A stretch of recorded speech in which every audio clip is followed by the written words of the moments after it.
रायबाग तालुक्यातील जोडट्टी गावामध्ये अशोक पाटील यांच्या मालकीच्या गूळ निर्मिती प्रकल्पात अचानक आग लागून मोठे नुकसान झाले.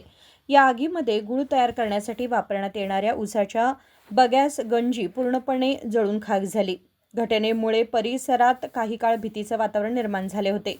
घटनेची माहिती मिळताच अग्निशमन दलाचे जवान तातडीने घटनास्थळी दाखल झाले. त्यांनी शर्थीचे प्रयत्न करून आगीवर नियंत्रण मिळवले. दरम्यान आग लागण्याचं नेमकं कारण अद्याप स्पष्ट झालं नसून या दुर्घटनेत झालेल्या आर्थिक नुकसानीचा अंदाज अद्याप समोर आलेला नाही. संजीव बॅकुडे, KMM मराठी, रायबाग.